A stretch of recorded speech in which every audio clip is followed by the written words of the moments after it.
दोस्तों नमस्कार। मैं हूं आलोक पाठक और आप देख रहे हैं न्यूज नशा। अखिलेश यादव आजकल उत्तर प्रदेश का पॉलिटिकल एजेंडा तय कर देते हैं। वो एक ट्वीट करते हैं और पूरे उत्तर प्रदेश में उस ट्वीट की चर्चा होने लगती है। योगी की जो जो पूरी पीआर टीम है वो बस देखती रह जाती है और उनका एक ट्वीट सरकार के पीआर के मतलब पीआर में मुझे लगता है कि उत्तर प्रदेश सरकार औसतन 1 करोड़ के लगभग खर्चा करती है। 1 करोड़ की ब्रांडिंग को अखिलेश यादव अपने एक ट्वीट से उस पूरी ब्रांडिंग को उसका पूरा इम्पैक्ट नील कर देते हैं। नील कैसे करते हैं अब समझाता हूं मैं आपको। आज सुबह अखिलेश यादव एक ट्वीट करते हैं और ट्वीट क्या करते हैं, वो कहते हैं उत्तर प्रदेश में एक धमकी मंत्रालय बना देना चाहिए और धमकी मंत्रालय के लिए उनके पास भारतीय जनता पार्टी के कई विधायक उसके लिए योग्य उनको मिल जाएंगे।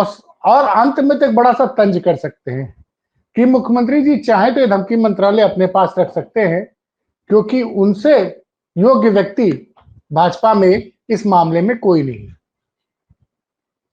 अब कैसे अखिलेश यादव के एक ट्वीट ने पूरे योगी आदित्यनाथ के दिन भर के बयानों को पीछे छोड़ दिया और सब जगह सोशल मीडिया पे इसकी चर्चा हो रही है। अब कोई टीवी चैनल तो बैठ के देखता नहीं है क्योंकि टीवी चैनल आप देखिए, अगर तमाम यूट्यूब चैनल है, ट्विटर है, फेसबुक है, व्हाट्सएप पे आप जाके देखिए कितने उस ट्वीट की चर्चा हो रही। धमकी मंत्रालय, कमाल के कॉपी राइटर है अखिलेश यादव जी के पास जो ऐसे ऐसे शब्द ढूंढ के इनको देते हैं। क्यों कहा इसको भी समझिए। इस ट्वीट में उन्होंने गाजियाबाद के विधायक, भारतीय जनता पार्टी के विधायक नंद किशोर गुर्जर का एक वीडियो शेयर किया है। अब नंद किशोर गुर्जर लोनी से भारतीय जनता पार्टी के विधायक हैं और वो अपनी सरकार के मुख्य सचिव और गाजियाबाद पुलिस कमिश्नर के खिलाफ मोर्चा खोले हुए। और जिस तरह के आरोप नंद किशोर गुर्जर लगा रहे हैं योगी के अति प्रिय मुख्य सचिव के खिलाफ, मनोज कुमार सिंह नाम है उनका। अब मनोज कुमार सिंह समझ गए होंगे लोग कि योगी जी को अपने सजाती लोग बहुत पसंद आते हैं और आज की डेट में मनोज कुमार सिंह जी उत्तर प्रदेश के मुख्य सचिव भी हैं। इतने गंभीर आरोप लगाए हैं नंद किशोर गुर्जर जी ने, क्योंकि वो भाजपा के विधायक हैं, प्लस वो जिस तरह के आरोप वो लगातार लगाए जा रहे हैं। एक तो पिछले 2-3 महीने से लगातार आरोप लगा रहे हैं कि पश्चिम उत्तर प्रदेश में गोकसी हो रही है, बड़ी संख्या में गोकसी करने वाले लोग, उनका आरोप है कि एक अच्छा खासा पैसा हर महीने मुख्य सचिव को पहुंचा रहे हैं। कल अब जो नया विवाद हुआ कि कल वो एक जुलूस निकालना चाह रहे थे, धार्मिक जुलूस, कोई राम कथा करवा रहे हैं, तो पुलिस ने उनको बोला कि साहब इस जुलूस की आपने परमिशन नहीं ली। उन्होंने कहा मैंने परमिशन ली है और उसी रास्ते से जुलूस निकाला। उसमें थोड़ी झड़प उड़प हो गई, उनके कुर्ते उर्ते फट गए। अब वो साहब आज आए मीडिया के सामने और कल भी उन्होंने बोला था, अब बोला कि भैया ये राम कथा खत्म हो जाए तो मुख्य सचिव जी और कमिश्नर जी जहां चाहो तो वहां मैं आ जाऊंगा, तुम्हारी गोली रहेगी मेरा सीना रहेगा। उनका कुर्ता फटा हुआ है। कल जो पुलिस जब उनको रोक रही थी उनके जुलूस को, उस वक्त हाथापाई हुई और किसी वजह से उनका कुर्ता फट गया। उसी कुर्ता को पहन के घूम रहे वो। आज उन्होंने प्रेस कॉन्फ्रेंस भी की और आरोप लगाया कि ये लोग राम कथा नहीं होने दे रहे हैं। सोचिए, भारतीय जनता पार्टी में योगी आदित्यनाथ की सरकार में भाजपा का विधायक आरोप लगा रहा है कि गाजियाबाद जिले का प्रशासन राम कथा का आयोजन नहीं होने दे रहा है। यहीं तक नहीं रुके, आज प्रेस कॉन्फ्रेंस में तो उन्होंने बहुत सी बातें कह दी। क्या अयोध्या को अधिकारियों ने लूट लिया है? अयोध्या जिले की जमीन को अधिकारियों ने लूट लिया है। जबरदस्त जमीन की खरीदारी की है। तमाम तरह के भ्रष्टाचार का आरोप, खुलेआम वो लगातार पिछले कई महीनों से मुख्य सचिव को उत्तर प्रदेश का सबसे भ्रष्ट अधिकारी बोल रहे हैं, खुलेआम।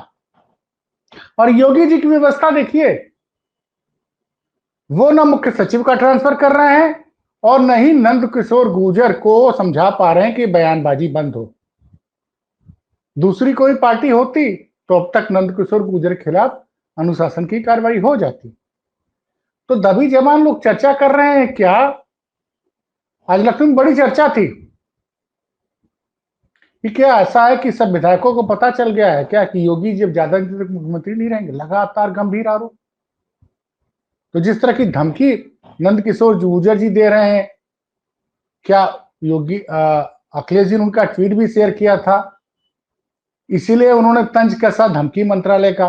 वैसे कई और लोग हैं इस धमकी मंत्रालय की लिस्ट में जिनका नाम जोड़ा जा सकता है। एक तो है ओम प्रकाश राजभर, जो मंत्री हैं, उनके बेटे अरुण राजभर। उन्होंने भी धमकी दी थी पुलिस वालों को कि अगर उन्होंने किसी दरोगा ने उनके कार्यकर्ताओं को सम्मान नहीं दिया तो वो थाने में बैठने लायक नहीं रहेगा। ये धमकी दी थी ओम प्रकाश राजभर, जो उत्तर प्रदेश की योगी सरकार में मंत्री, उनके बेटे अरुण राजभर। एक और मंत्री हैं संजय निषाद जी। उन्होंने तो सुल्तानपुर में मंच से कहा था कि मैंने कई दरोगाओं के हाथ पांव तोड़ के गड्ढे पे फेंक दिया था, 6-7 दरोगाओं को, तब मैं यहां पहुंचा हूं। अली कल ही परसों का बयान है। और उन्होंने कहा, आरोप लगाया है कि पुलिस ने फर्जी लोगों को गिरफ्तार किया है। दूसरा नाम जो है संजय निषाद जी का है। उसके बाद आते हैं एक मंत्री हैं उत्तर प्रदेश में योगी सरकार के, नाम उनका परिवहन मंत्री है, दयाशंकर सिंह नाम है। उन्होंने उनसे जब अरुण राजभर के बयान के बारे में पूछा गया, अगर किसी ने भी अगर यूपी पुलिस के ऊपर की आस्तीन पे हाथ डाला तो हम उसका कलेजा निकाल के रख देंगे। और जो उन्होंने तंज कसा था कि योगी आदित्यनाथ जी को ये धमकी मंत्रालय अपने पास रख लेना चाहिए। दरअसल योगी जी का एक बयान बड़ा चर्चा में रहता है कि अगर किसी ने मां बहनों की इज्जत के साथ खिलवाड़ की तो अगले चौराहे पर उसको यमराज मिलेंगे। और उत्तर प्रदेश में कानून व्यवस्था का क्या हाल है, आप इसी से समझिए कि 2 दिन पहले रात को 1 बजे एक 32 साल की महिला बनारस से लखनऊ आती है, आलमबाग बस अड्डे पर उतरती है, उसके बाद वो ऑटो बुक करती है। ऑटो बुक करके वो अपने भाई के यहाँ आलमबाग से चिन्हट के लिए ऑटो बुक करती है। रास्ते में उसको लगता है कि ऑटो वाला उसको गलत रास्ते पे ले जा रहा है। वो अपने भाई के साथ लगातार टच में रहती है, भाई को लोकेशन भेजती है। भाई देखता है कि अरे ऑटो वाला तो उसको मलिहाबाद की तरफ लेके जा रहा है। वो तुरंत 112 पे फोन करता है। 112 पे उसको ढंग से रिस्पॉन्स नहीं मिलता है और रात भर परेशान रहता है। सुबह 5-6 बजे करीब वो महिला जो है, महिला का शरीर जिसमें अस्त व्यस्त हालात में मलिहाबाद में मिलता है। इस घटना पर भी अखिलेश यादव ने कल ट्वीट किया था और उनका जो ट्वीट का अनुमान था सही साबित हुआ। उस महिला की जान लेने के पहले दरिंदगों ने उसकी इज्जत लूट ली थी। और 3 दिन बाद सुनने में आ रहा है कि आज उसकी जान लेने वाले अपराधी पकड़े गए हैं। अब सुनने में आ रहा है। तो आप दावा करते हैं, योगी जी हर मंच, चुनावी मंच से दावा करते हैं कि उत्तर प्रदेश में अपराधी या तो जेल के अंदर है या प्रदेश छोड़ के चले गए हैं। तो ऐसे जघन्य कांड करने वाले अपराधी कहां से आते हैं उत्तर प्रदेश में? और देखिए, मैंने कहा ना कि हर दिन का पॉलिटिकल एजेंडा, कोई कार्रवाई तभी होती है जब अखिलेश जी ट्वीट करते हैं। कल लखनऊ में भी उस 32 साल की महिला की बेरहमी से जो जान ली गई थी, अखिलेश यादव ने ट्वीट किया तो योगी सरकार जगी और 7 पुलिस वालों को कल सस्पेंड किया गया, जिसमें इंस्पेक्टर आलमबाग थे, इंस्पेक्टर मलियाबाद और रोडवेज बोर्ड चौकी इंचार्ज और तमाम और उसमें आज जाके, जब मैं वीडियो रिकॉर्ड कर रहा हूं उसके 1-2 घंटे पहले, वो पुलिस का दावा है कि उन्होंने एक्चुअल अपराधी को अरेस्ट कर लिया है। तो लगातार, और उसके पहले वाराणसी के डिस्ट्रिक्ट जेल की डिप्टी जेलर थी महिला कनौजिया जी, उनका बयान बड़ा वायरल हो रहा था। वो आरोप लगा रही थी कि उस जेल का जो सुपरिटेंडेंट था वो उनको बहुत टॉर्चर कर रहा है, तमाम तरह से, मेंटली और फिजिकली भी। और उस वीडियो को जब अखिलेश जी ने शेयर किया तब योगी सरकार जगी और जिस सुपरिटेंडेंट पे आरोप लग रहा था उसको ट्रांसफर किया गया बनारस से सोनभद्र। उसके बाद क्या कार्रवाई कुछ पता नहीं है। तो इसी बीच एक जो लगातार जो घटनाएं हो रही उत्तर प्रदेश में, अब देखना यह है कि धमकी वाला, आज दिन भर चर्चा हो रही थी कई कि भाई धमकी मंत्रालय कब बनेगा, क्योंकि सिर्फ जबानी जंग चल रही है, जबानी जंग लगा। और जिस तरह के आरोप नंद किशोर गुर्जर और जिस भाषा का प्रयोग कर रहे हैं उत्तर प्रदेश के मुख्य सचिव के लिए लगातार, और गाजियाबाद पुलिस कमिश्नर के खिलाफ खासकर, कोई कार्रवाई नहीं हो रही है।